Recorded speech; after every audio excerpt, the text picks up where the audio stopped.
Today is January 25th, 2022. You know, if guitarist Jimmy Wyble were still with us, he would be 100 years old today.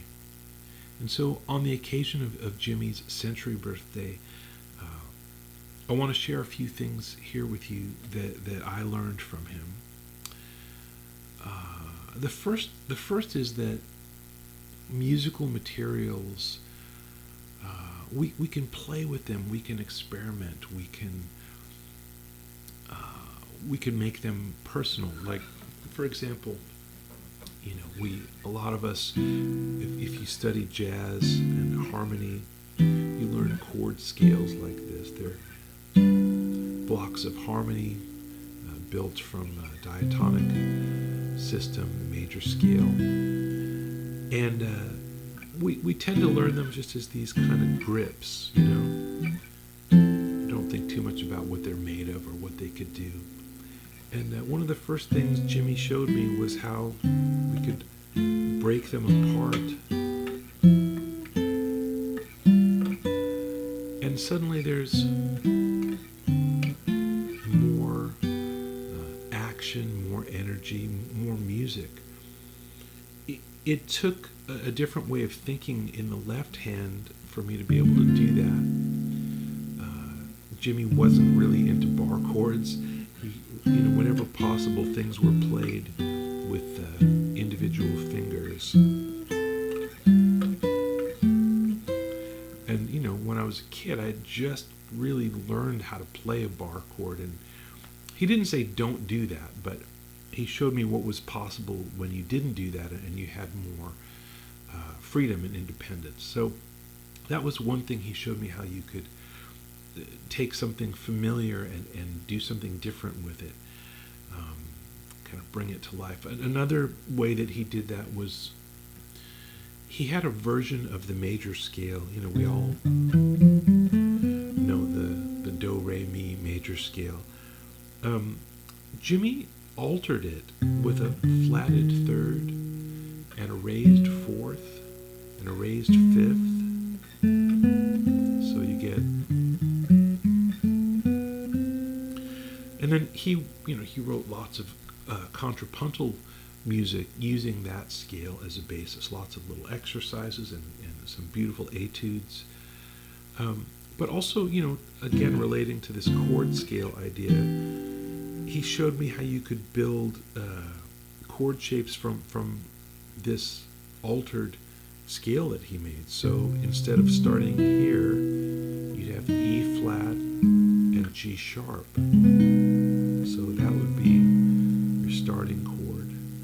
And then instead of D minor 7, you'd have D7, because the F would be sharp.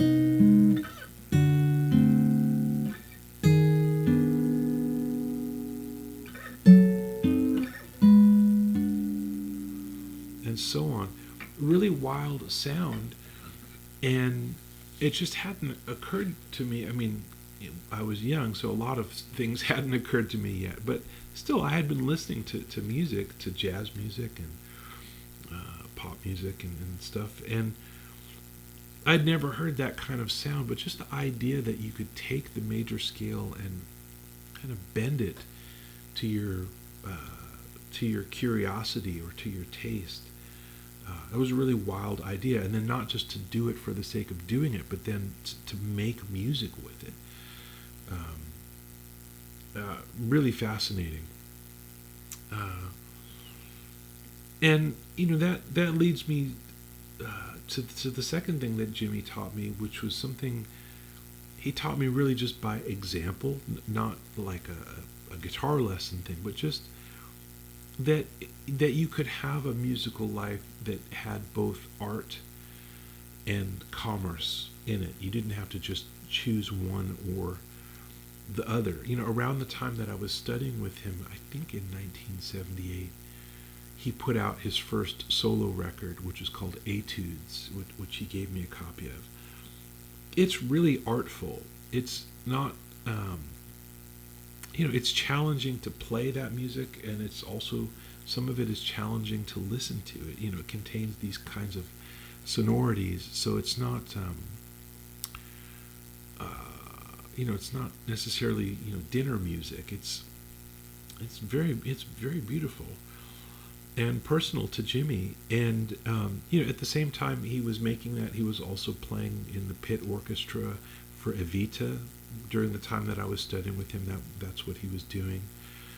Um, and again, doing sessions, recording sessions and all kinds of stuff. So in between sessions, and whenever he wasn't on the job, he would be working on his music, and that's what he did throughout his whole working life, and was continually developing new ideas and new arrangements, based on the earliest ideas that he had for his own musical vision. He just kept bringing that forward and finding new ways to make music with it. And then, kind of speaking of art and commerce, another thing that Jimmy taught me really was the value of being a guitar player who can read music.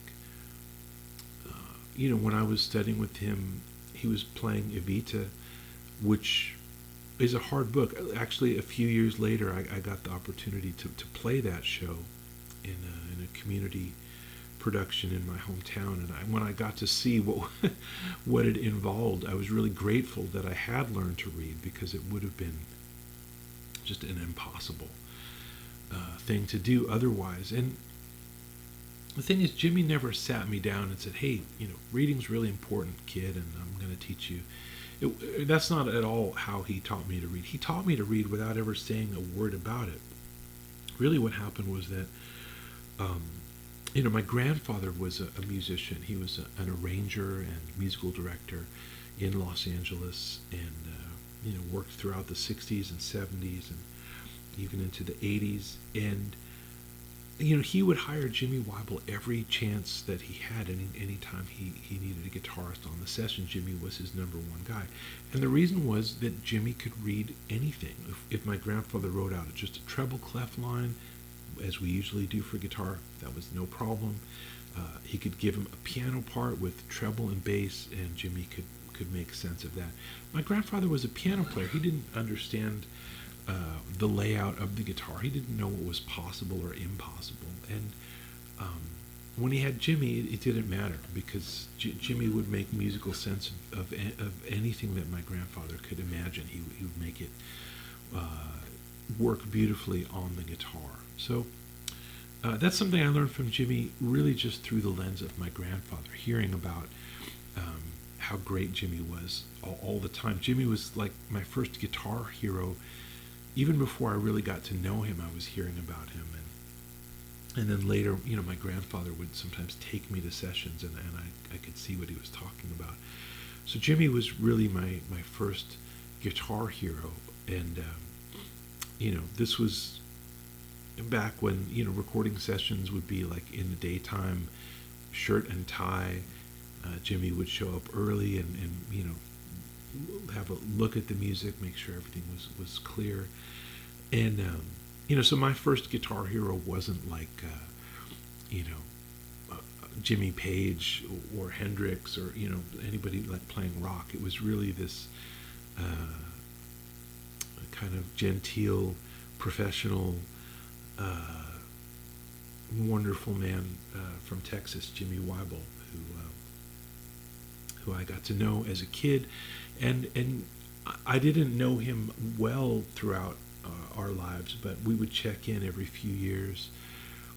And I got to spend some time with him shortly before he passed away, and that was great. He was still really inspired and always checking out other players, younger players coming up. I know he got to know Cheryl Bailey quite a bit in those last years. And so he remained curious. He remained inspired and excited about the guitar and about music and about players. So yeah, that's my guitar hero, Jimmy Wyble. Thank you, Jimmy, and happy birthday.